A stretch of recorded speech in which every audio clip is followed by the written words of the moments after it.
క్లాంబరధరం విష్ణుం శశివర్ణం చతుర్భుజం ప్రసన్నవదనం ధ్యాయేత్ సర్వవిఘ్నోపశాంతయే. సుమేధుడు మలయ పర్వతానికి వెళ్ళి పరశురాముని సందర్శించి పాదాభివందనం గావించి జరిగిన వృత్తాంతం వివరించాడు. ఆయన మిక్కిలి సంతోషించి, వత్స, ఆ త్రిపురాదేవి నీ పట్ల ప్రసన్నురాలై స్వప్నంలో దర్శనమొసగింది. నీవు ధన్యుడవు. అక్కడ జరిగిన వృత్తాంతమంతా నేను యోగ దృష్టితో చూశాను. ఇంకా నీవు జ్ఞాన సంపన్నుడవు కాగలవు అని చెప్పి ఒక శుభ సమయంలో సాంగోపాంగంగా సుమేధునికి శ్రీవిద్య ఉపదేశించి దీక్షనొసగాడు. తర్వాత శివప్రోక్తమైనది భగవంతుడైన దత్తాత్రేయుని వలన తాను విన్నది తంత్రసారం ఇతిహాసాలలో శ్రేష్టమైనది అగు త్రిపుర రహస్యాన్ని ఉపదేశించాడు. తర్వాత సుమేధునితో ఆయన ఇలా చెప్పాడు: వత్స, దీన్ని ప్రయత్నపూర్వకంగా రహస్యంగా ఉంచి రక్షించము. గురుదేవుల ఆజ్ఞచే నేను దీనికి నీకు ఒసగాను. నాస్తికుల వద్ద, భక్తిహీనుల వద్ద దీని గురించి ప్రసంగించవద్దు. త్రిపురా మహేశ్వరిని ఆరాధించి ఆమె అనుగ్రహాన్ని పొంది దీన్ని గ్రంథంగా రచించి అర్హులైన శిష్యులకు అందించము. మా గురుదేవుని ఆజ్ఞ ఇలా ఉన్నది, ఇది అసత్యం కాదు. అంతటి సుమేధుడు భార్గవునికి ప్రణమిల్లి ఆశీస్సులు పొంది ఆయనకు ప్రదక్షిణం గావించి అక్కడి నుండి బయలుదేరి శ్రీ సుందరేశ్వరుని పత్ని అయిన మీనాక్షీదేవి వెలసి ఉన్న హాలాస్యాపురమునకు వెళ్ళాడు. అక్కడ అతడు వేగవతి నదీ సమీపంలో సువర్ణ పద్మినీ తీరంలో యమ నియమాదులు ఆచరిస్తూ శ్రీ త్రిపురామహేశ్వరిని ధ్యానిస్తూ గొప్ప తపస్సు చేయసాగాడు. అలా 5 సంవత్సరాలు గడిచాయి. తర్వాత ఒకనాడతడు ధ్యానిష్ఠుడై ఉండగా చిత్తంలో మంగళప్రదుడైన ఒక మహాపురుషుడు గోచరించాడు.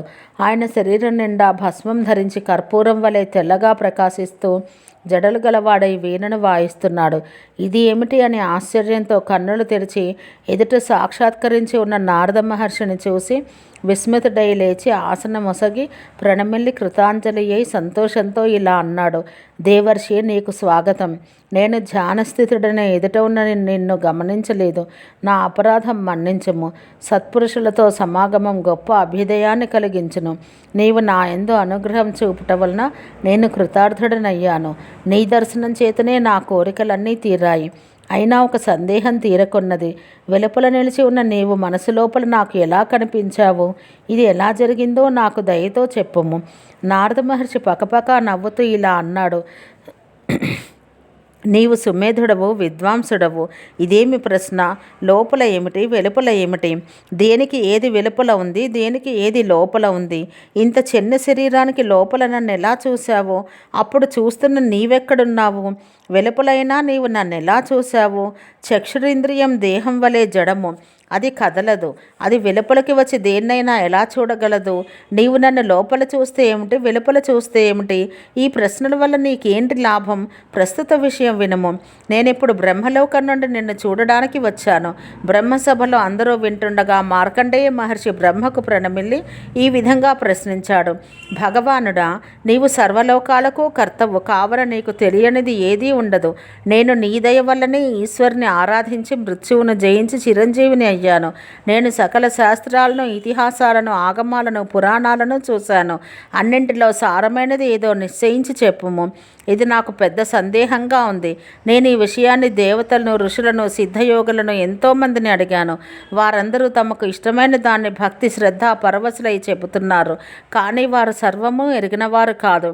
మరి నీవు లోకకర్తవు, సర్వజ్ఞుడవు కావున సకల విజ్ఞానానికి సారమేదో చెప్పుము. మార్కండేయుని మాటల వల్ల బ్రహ్మకు త్రిపురాదేవి స్మృతికి వచ్చింది. వెంటనే ఆయన లేచి ఆ పరాశక్తిని ఉద్దేశించి సాష్టాంగ ప్రణామం చేసి మార్కండేయునితో ఇలా అన్నాడు: వత్స, నేను చెప్పే విషయం శ్రద్ధతో వినుము. ఈ సభాసదులందరూ విందురుగాక. ఎవరికి ఈ విషయంలో శ్రద్ధ కలగదో వారి ఈ లోకంలో నిలువజాలరు. సకల జగత్తులకు కారణం త్రిపురామహేశ్వరి. సకల జగత్తులకు ఆత్మయే వ్యాపించి ఉన్న పరాశక్తి యొక్క ఆది మధ్యాంతములను నేనే కాదు, విష్ణువు, మహేశ్వరుడు కూడా ఎరగరు. మేము ముగ్గురం ఆమె పాద పద్మాలయందలి రేణువులము. ఆమె సర్వశ్రేష్ఠురాలు. ఆమె యొక్క మూర్తియే సర్వదేవతామూర్తుల్లో అగ్రగణ్యం. ఆమెను గురించి బోధించే సిద్ధాంతమే సర్వ విజ్ఞానానికి సారం. ఆ త్రిపురాదేవి యొక్క రహస్యం శివుడు విష్ణువుకు ఉపదేశించాడు. విష్ణుదేవుని వల్ల నేను పొందాను. విష్ణుదేవుడు తన అంశ వల్ల నా మనుష్యలోకంలో ఉద్భవించిన దత్తాత్రేయునికి ఆ విజ్ఞానం అందించాడు. అతడు దాన్ని భార్గవరామునికి ఉపదేశించాడు. భార్గవుడు గురువు యొక్క ఆజ్ఞ చేత సుమేధుడు అనే శిష్యునికి బోధించాడు. సుమేధుడు ఆ విజ్ఞానాన్ని గ్రంథంగా రచింపగోరుతూ ఇప్పుడు హాలాస్య క్షేత్రంలో త్రిపురాదేవిని ఆరాధిస్తున్నాడు. ఆయన ఇలా చెప్పగానే నిన్ను చూడాలని కుతూహలంతో బయలుదేరి వచ్చాను. నేను ఇక్కడికి రావడానికి గల కారణం చెప్పాను. ఇక తర్వాత జరిగిన దాన్ని లేదా జరగవలసి ఉన్నదాన్ని నీవు చెప్పుము. నారదుని మాటలు విని సుమేధుడు ఏమీ చెప్పుటకు తోచక సిగ్గుపడి ఇలా అన్నాడు. మహర్షి, నీకు నేనేమీ సమాధానం చెప్పలేకున్నాను. ఇక జరగవలసింది ఏదో నీవే చెప్పుము. గ్రంథం రచించమని నాకు గురువర్యుడు ఆజ్ఞ వసంగిన మాట నిజమే. ఆయన చెబుతున్నప్పుడు త్రిపుర రహస్యం అంతా శ్రద్ధతో విన్నాను, కానీ మందబుద్ధినవ్వడం చేత అంతా మరచాను. భగవానుడా, నీవు నన్ను కరుణించుము. ఇలా పలుకుతూ సుమేధుడు ఆ మహర్షికి సాష్టాంగ ప్రణామం గావించాడు. నారద మహర్షి చాలాసేపు ఆలోచించి బ్రహ్మదేవుని స్మరించాడు. బ్రహ్మ వెంటనే అక్కడ ప్రత్యక్షమయ్యాడు. వారిద్దరూ సంతోషంతో లేచి సాష్టాంగ ప్రణామములు గావించి అర్ఘ్యం ఆసనం ఒసంగి పూజించి వినమ్రులై నిలిచారు. ఆయన నారదుని వైపు చూసి, వత్స, నన్ను ఎందుకు స్మరించావు? ఏమి కావాలో చెప్పుము అని అడిగాడు. నారదుడు ఇలా అన్నాడు. భగవానుడా, నీవు మార్కండేయునితో చెప్పిన మాటలను బట్టి త్రిపుర రహస్య గ్రంథానికి కవి అయిన ఈ సుమేధుని చూచుటకు వచ్చాను. నీ మాట వల్ల ఇతడు కవి అగునుగాక. కానీ నాకు ఒక సందేహం కలిగింది. ఇతడు ఏ పుణ్యపరిపాకం చేత త్రిపుర రహస్యానికి ఆచార్యుడై ఉపాసకులందరికీ పూజ్యుడవుతున్నాడు? ఇది సాధారణమైన పుణ్యం వల్ల సంభవించింది కాదు. ఇది రహస్యమైనా కూడా దయతో చెప్పుము. బ్రహ్మదేవుడు ఇలా వివరించాడు. ఇతడు పూర్వజన్మలో తల్లిని ఐ ఐ అని పిలుస్తూ ఉండేవాడు. చనిపోయేటప్పుడు కూడా అతడు ఆ అక్షరాన్నే ఉచ్చరిస్తున్నాడు. బాలా త్రిపుర సుందరి మంత్రానికి ఐం మొదటి బీజాక్షరం. దాన్ని ఇతడు బిందురహితంగా ఐ అని ఉచ్చరిస్తున్నాడు. ఆ పుణ్య విశేషం చేతనే ఇతనికి అల్పకాలంలోనే ఈ జన్మలో ఆ మహాదేవి స్వప్నంలో దర్శనం ఒసగింది.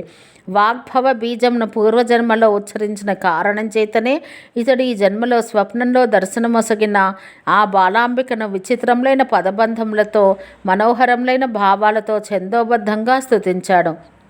ఇతడు ఆ అక్షరం ఉచ్చరించినప్పుడు 5 ఏండ్ల బాలుడు.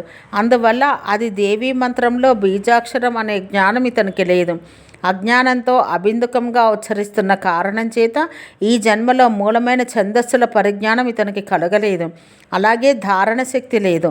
కావుననే ఇతడు తను స్వయంగా రచించిన ఈ స్తోత్రంనే గాక గురువు వల్ల విన్న త్రిపుర రహస్యం కూడా విస్మరించాడు. అయినా పూర్వజన్మల పుణ్యఫలంగా ఇప్పుడు చేస్తున్న తపస్సు చేత ఇతడు త్రిపుర రహస్య గ్రంథానికి కవి అగునని చెప్పాను. కావున ఇక నుండి ఇతనికి గురువు వల్ల విన్నది తాను స్వయంగా చూసింది మాత్రమే గాక భూత భవిష్యత్ వర్తమానాలలోని సంఘటనలు, వ్యక్తుల ఆకృతులు, ప్రవర్తనలు, స్వభావాలు ఏవైనా స్మరించగానే గోచరించగలవు.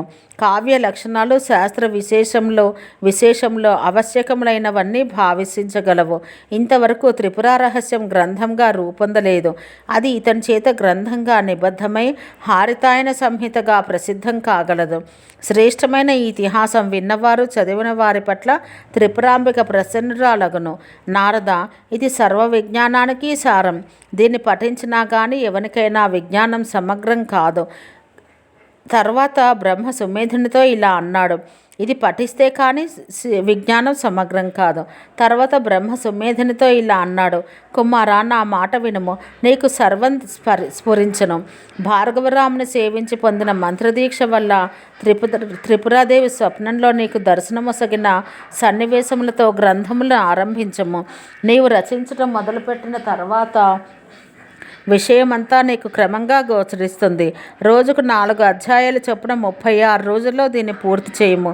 ఇది మహాత్మకాండం, జ్ఞానకాండం, చర్యాకాండం అని 3 ఖండములతో 12,000 శ్లోకాలతో రూపొందుతుంది.